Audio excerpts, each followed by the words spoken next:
This is a brand I didn't really want to review.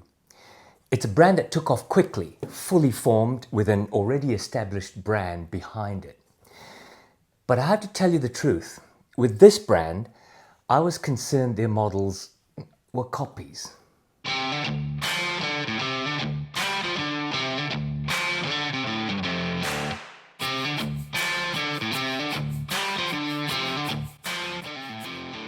How you going?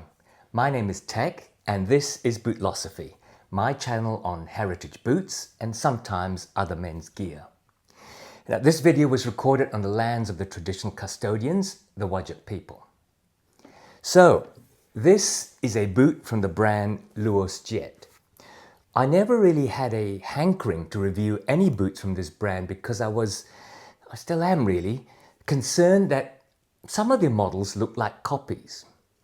If you take a look at their website, there is a link below, you will see models that look like an Iron Ranger, even including that slope down the collar. There's a boot there that looks very much like the Red Wing 875 Moctoe. Even this boot, this is even called the Indiana. Well, this is clearly a lookalike Alden Indy. This one has a wedge sole, I'll give you that. But with Alden's collaborations with their retail partners, I'm sure that there's a wedge sole Indy out there somewhere. I have to say, my inclination would have been to hate on it. So when Kotoku, the affiliate platform I'm subscribed to, reached out to me to ask if I'd like a pair of boots from Luosjiet to review, I really was in two minds. Now, I don't mind a boot that's based on an icon. I don't even mind what I'd call homage, where the new boot pays tribute to an old favorite. In my view, it is almost impossible to design a new boot these days that is totally, entirely a new design. A Moctoe is a Moctoe. So, would you call the White's Perry a copy of the Red Wing 875? Would you call my favorite brand, Parkhurst Niagara boot, a copy of the Alden Indy? Our brains recognize the genesis, but we forgive those two examples because we can say that there are subtle differences. The lasts are different. The stitch here and there is a triple rather than a double. The quarter panel is a little larger or maybe longer. But some of the boots on the website did look like copies rather than even an homage. Take that Iron Ranger lookalike that even has a slope down the collar. Yet, something intrigued me about Luosjiet. I couldn't quite let go of the fact that if this didn't come from a certain country, or will be revealed, I might let this boot go because there are subtle differences to the Indy, the odd stitch, the different last, the patterns. And the quick take-up by other reviewers got me interested.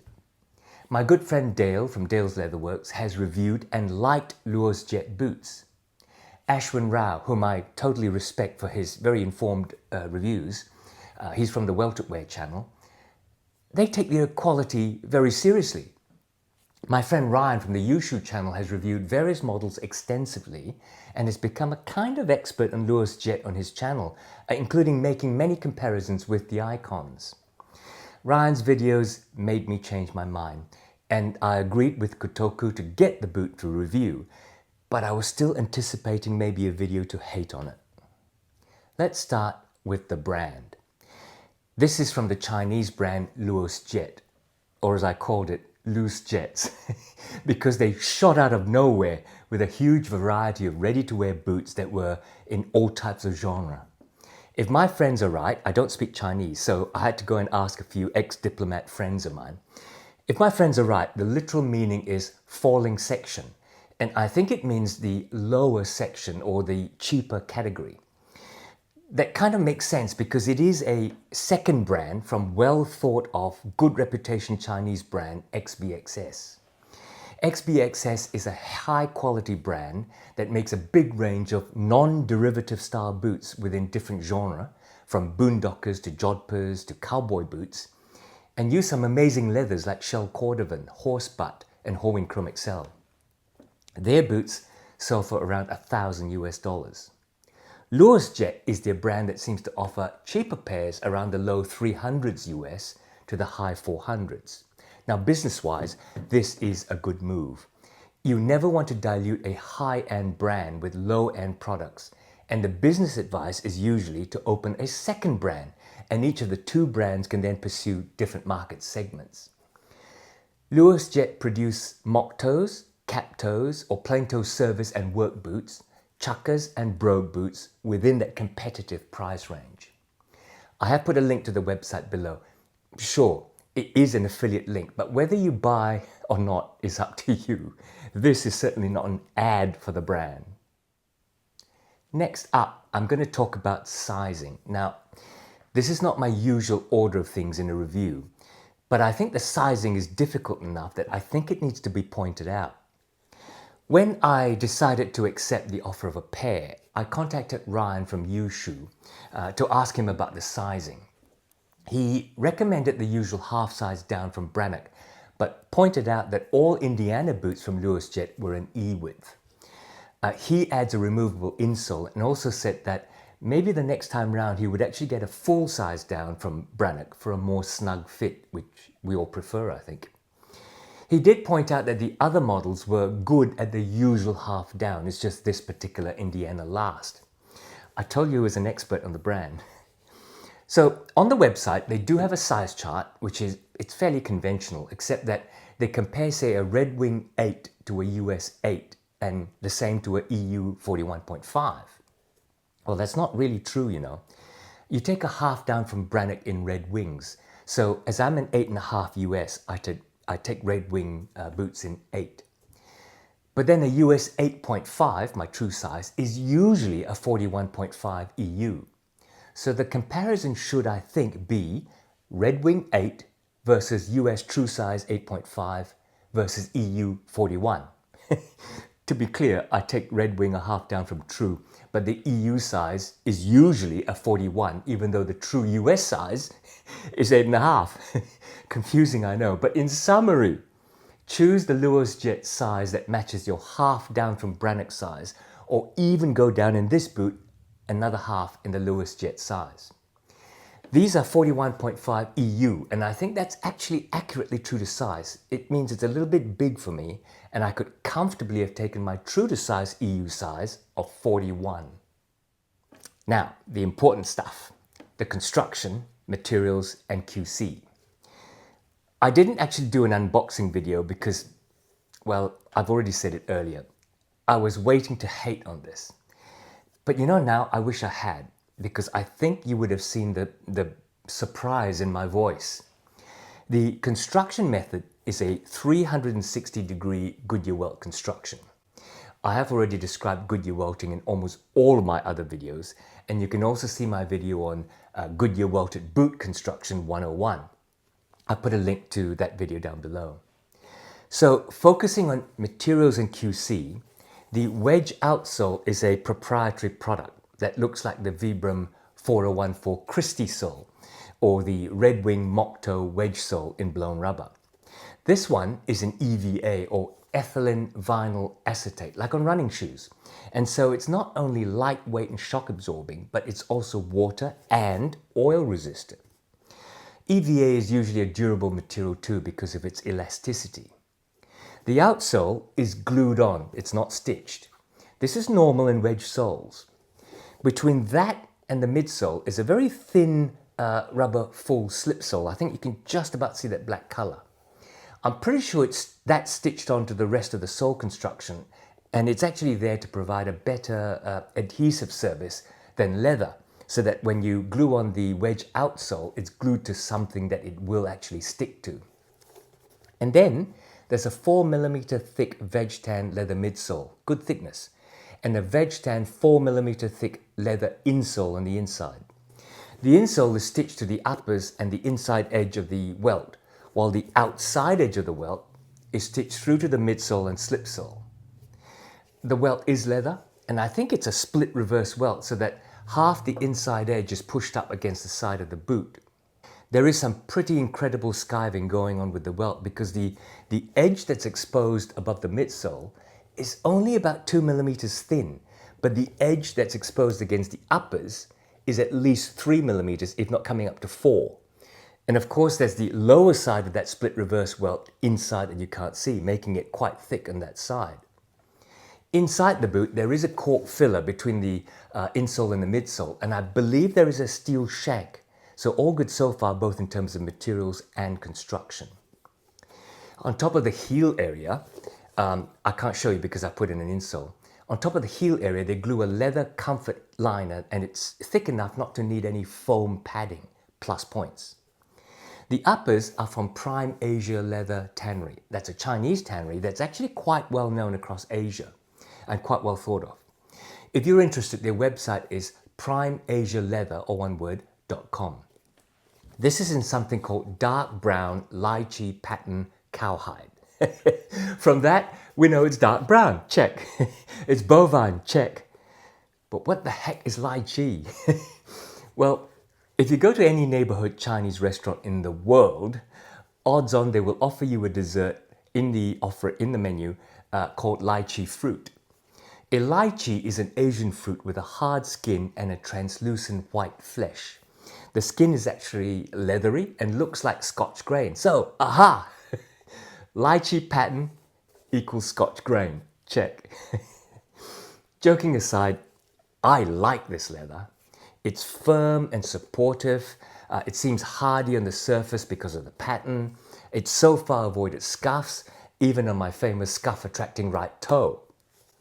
I think this would actually be quite easy to care for, and it's just going to need some brushing and conditioning with something like Venetian shoe cream. The whole boot is lined with a soft full-grain calf, very smooth and comfy. The tongue, by the way, is not gusseted at all. Now, I don't know what the toe stiffener and the heel stiffeners are, but the toes are hard, so I suspect that's a plastic. But the heels have a bit of give, so I think that may well be leather. Inside the boot, they stitch a piece of suede to protect and grip your heel. So again, bonus points. The quality of stitching for this price is as mind-blowing as a pair of Grant Stone boots at the same price. The edge stitching on the welt is perfect. Each stitch is perfectly the same length and the distance apart, as well as precisely placed around the edge. The decorative Moctoe stitch is also, as you can see, very clean and very precise. The matching coloured stitch on the quarters and the single piece backstay are equally clean and precise. The edges around the collar and down the lace facings are rolled, French bound. And man, it's really good. There are no pieces of leather or edges of leather sticking out anywhere. It's beautifully put together. The hardware, 5 eyelets, 4-speed hooks, solid brass, fully backed. And the speed hooks, they're not the bent over cheap metal type, but these are solid milled metal, like the ones used by P&W brands. Alden can learn a thing or two about the materials used and the way everything is put together. Which brings me to my ultimate question. Can an ostensible copy of an iconic boot also be quality? You know how I stood before I got these boots, I told you. I'm now really in two minds. I still have concerns that at least 3 of the models are so look-alike as to be concerning. But I have no doubt that the quality of this boot, the QC, is just extremely good. As good as the way Grant Stone make their boots in terms of eyes on, look at this QC, better than many other American-made or Leon-made brands. So no matter what it looks like, standalone, this is extremely well made and I believe certainly worth the price. Now, I'm going about the contents of this review arse about end from my usual, because I've already dealt with the sizing, which I thought was important up front. But now I'm going to talk about comfort. I don't know if it's the EVA sole as opposed to blown rubber, which is a bit firmer, I think, or whether it's due to something else. But the footfall and underfoot comfort, it's ridiculously comfortable, like the proverbial walking on clouds. I have to say that I think it is a combination of the wedge sole itself, the composition, it's really soft, as well as the insole, midsole leathers, because I have 2 pairs of wedge sole Grant Stone boots that are not as comfy as these are underfoot. In the Grant Stones, while the wedge is reasonably cushy, there is a hard something before the squish, that insole-midsole combo that's very firm. In these, everything combines to make those puffy clouds. The uppers, while supportive, are a little stiff around the ankle, especially the collar, even after a month of wear, but I think it will get better. The French binding could be contributing to that because it firms up the edge, but I'm hoping more wear and break-in will make it more supple. The last is not a true balance last, okay? It's generous, and hence I don't think it provides the true balance support under the arch. There's no cantilever pushing in. Yeah, but it's good enough, especially because of that underfoot comfort. So there you go. Leaving politics aside, and if you know me, you know that my belief is quality is a set of procedures and not confined within national borders. It's about training, it's about following steps. So any reservations I have are not based on the origin of the brand, but my disturbed feelings about how some of their boots look so much like old favorites. However, a non-boot friend of mine said to me after I talked to him about my quandary, he said, a copy can be useful if it's made well, he said. Look at what's on your wrist. And indeed, I'm not a watch guy, so I wear an Invicta dive watch, which my watch nerd friends tell me is an exact copy of an Omega. Because I'm not a watch nerd, I don't wear this because it looks like an Omega. I wear it because despite owning some Seikos, a Tag Heuer, and even a gold Omega, this one keeps the best time, damn it. So if you're not a boot nerd, or you can't afford an Alden Indy, or even if you are a boot nerd but respect quality, this boot, and I guess this brand, is fit for purpose quality. Certainly from a boot nerd point of view, the quality of the materials and construction meet the value promise made by the price. But I recognize it's divisive, so make up your own mind. I'm just bringing you what I see, and what I see is good. And with that, thank you for your attention again. Don't forget to click on the like button, and hey, if you're not subscribed and you like this content so far, why don't you click on the sub button too? I'm back next week. Take care and see you soon.